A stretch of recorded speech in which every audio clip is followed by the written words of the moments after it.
Assalamualaikum warahmatullahi wabarakatuh. Selamat berjumpa kembali dengan channel Kasih Sahabat YouTuber Pemula. Bagaimana teman-teman? Pokoknya apapun dan bagaimanapun tetap ya sama Kang Asik, asikin saja. Bagaimana teman-teman? Semua sehat ya? Alhamdulillah kalau begitu. Dan pada kesempatan ini Kang Asik akan melanjutkan tentang pengalaman seputar bagaimana sih membaca ataupun belajar tentang YouTube Analitik, dan ini adalah bagian yang kedua tentang hanya sebuah pengantar saja tentunya teman-teman. Jadi selanjutnya bahwa data analitik YouTube itu teman-teman secara garis besar itu ada 4 bagian sebetulnya. Yang pertama adalah ringkasan, ini kemudian jangkauan, interaksi dan penonton, di mana tampilannya adalah seperti ini, seperti gambar di samping ini. Dan pada kesempatan ini Kang Asik hanya akan menyampaikan untuk ringkasan dan jangkauan saja, karena mengingat tadi itu bahwa videonya agar tidak terlalu panjang dan insya Allah akan dilanjutkan pada konten video berikutnya. Langsung saja teman-teman ya, bahwa uraiannya itu apa sih ringkasan. Jadi data di sini akan ditemukan teman-teman. Jadi pertama ada ringkasan data view, kemudian durasi upload atau bentuk grafik garis, nanti seperti ini tampilannya dan langsung kita praktekkan ya. Ini hanya pengantarnya dulu. Kemudian yang ketiga adalah ringkasan data video teratas, periode terbaru tentunya, kemudian penayangan, waktu tonton dan subscriber. Jadi semua ada ya di tab ringkasan ini. Selanjutnya teman-teman, yang kedua adalah jangkauan teman-teman. Jadi data di sini ditampilkan lebih detail. Kemudian bagaimana sih orang lain menemukan video kita, kemudian melalui traffic apa orang lain menemukan video kita. Kemudian di tab jangkauan ini kita juga bisa menemukan analisis video secara detail. Antara lain ada 4 poin teman-teman. Yang pertama adalah tayangan, kemudian yang kedua adalah rasio klik tayang dari tayangan, dan yang ketiga adalah penayangan, serta yang keempat adalah penonton unik teman-teman. Dan tentunya akan kita bahas satu persatu dulu nih, apa yang dimaksud dengan tayangan. Jadi tayangan di sini adalah ditampilkan dengan bentuk grafik yang bergelombang. Jadi grafik ini menunjukkan tayangan video dan channel YouTube. Frekuensi thumbnail pun ditampilkan di sini. Nah, ini sungguh menarik bukan? Jadi kita nanti akan tahu berapa kali sih orang ngeklik thumbnail kita gitu kan. Kemudian yang keduanya adalah rasio klik tayang dari tayangan dan menampilkan persennya. Makin rendah nilai persen, maka semakin bagus. Karena makin tinggi persennya, pertanda tidak baik. Karena terbaca clickbait. Biasanya ini digunakan untuk mengukur apakah CTR atau rasio klik tayang tinggi atau rendah. Kemudian teman yang ketiga adalah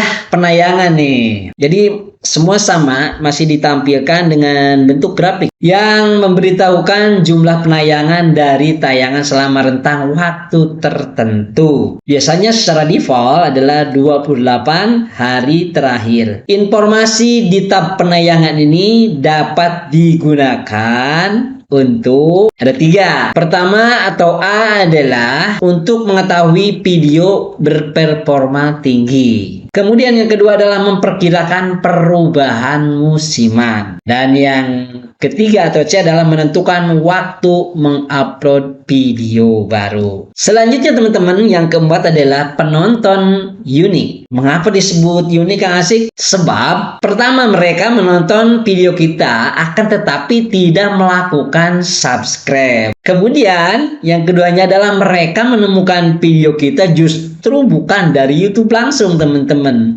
akan tetapi misalnya di pencarian Google, kemudian tautan dari aplikasi HP atau mungkin dari website tertentu. Jadi di tab jangkauan ini selain itu juga kita bisa menemukan dari mana asal traffic penonton channel kita. Tetapi teman-teman, mengenai traffic penonton kita nanti kita lanjutkan di sesi video berikutnya. Kita praktek di halaman YouTube Analytics Studio-nya teman-teman. Baik teman-teman, jadi sudah tidak Kang Asik sebutkan lagi bagaimana teman-teman cara masuk YouTube Studio, dan sekarang adalah ini YouTube Studio Kang Asik. Nah, di sini teman-teman ya, ini adalah secara ringkasan, secara umum, secara universal. Karena tadi disebutkan akan tampil jadi video-video apa saja yang berperforma tinggi sehingga populer. Nah, seperti ini teman-teman ya. Di sini disebutkan bahwa pada 28 hari terakhir ini Kang Asik itu adalah untuk penayangannya 4,8 ribu, kemudian untuk waktu tontonnya 484,6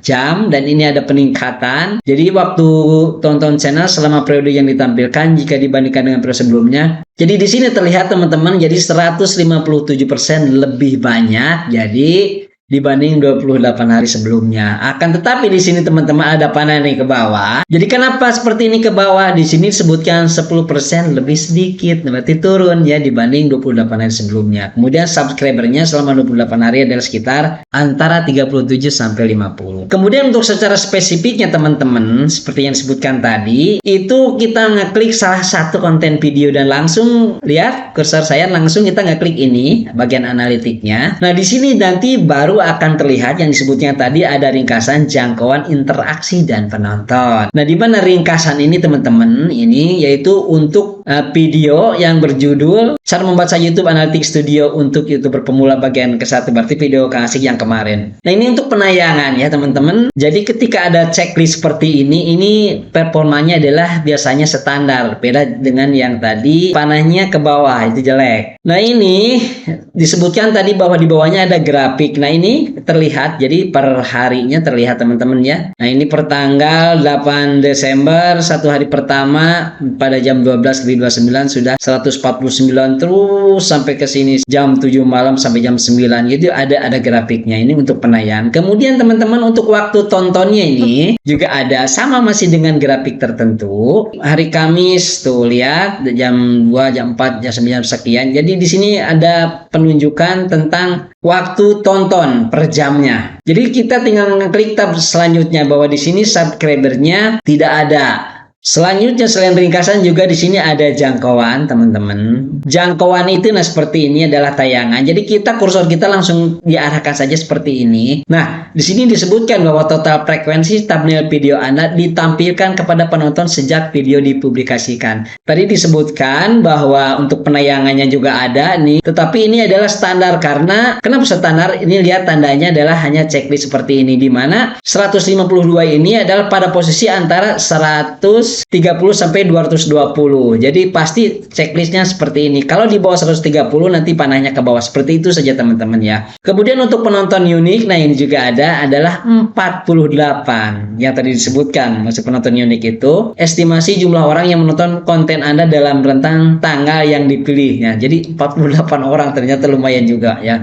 Nah, untuk tadi disebutkan bahwa bagaimana cara penonton menemukan video ini, khususnya ini ya, yang cara membaca analitik YouTube untuk bagian ke-1 ini adalah cara menemukannya melalui langsung atau tidak diketahui, kemudian notifikasi, fitur jelajah, penelusuran YouTube. Nah, seperti ini teman-teman ya. Jadi mohon maaf Kang Asik menjelaskannya memang secara globalnya saja, karena ini pun Kang Asik ya sama-sama lah ya kita belajar. Ketika kita sering membuka YouTube Analytics memang manfaatnya luar biasa, sehingga kita bisa menjadi tolak ukur untuk channel kita. Oh iya, kekurangannya itu di sini. Misalnya kalau kita ingin membuat lagi konten video, oh berarti ini harus dibuat. Kemudian cara berbicaranya seperti apa, kita juga melihat dari usia, karena ternyata kebanyakan yang menonton channel YouTube Kang Asik itu adalah di bawah 40 tahun, sehingga ngomongnya walaupun Kang Asik sudah tua ya jadi harus agak sedikit jauh, tidak menjenuhkan. Mungkin seperti itu teman-teman ya. Ini untuk retensi penonton ya. Jadi yang penting kita harus ada di atas yang garis ini, garis merah seperti ini di atas, berarti ini adalah lumayan bagus, karena di sini pada momen penting itu adalah momen terbaiknya teman-teman diperlihatkan di sini ya. Kemudian nah ini untuk penontonnya lumayan teman-teman ya. Jadi ini yang ungu adalah penonton yang kembali. Nah, ini penting teman-teman. Kemudian ini yang hijau adalah penonton baru. Ternyata untuk video yang ini cara membaca YouTube Analytics Studio bagian ke-1 itu penonton yang kembali berarti subscriber Kang Asik banyak, yang lihat. Jadi seperti itu teman-teman ya, daripada penonton barunya ini yang biru itu lebih sedikit daripada penonton yang kembali. Demikian teman-teman ya, mudah-mudahan bermanfaat, dan apabila ada yang barangkali ingin ditanyakan atau sekedar diskusi bisa dipertanyakan atau bertanya di kolom di bawah ini. Jadi itu saja yang bisa Kang Asik sampaikan teman-teman. Mohon maaf selama dalam menyampaikan yang sangat simpel ini. Itu pun mungkin banyak kesalahan, dan kesalahan itu adalah karena kekurangan Kang Asik sendiri. Kang Asik mohon pamit, mohon undur diri. Wallahul muwaffiq ila aqwamit thoriq. Assalamualaikum warahmatullahi wabarakatuh. Dadah.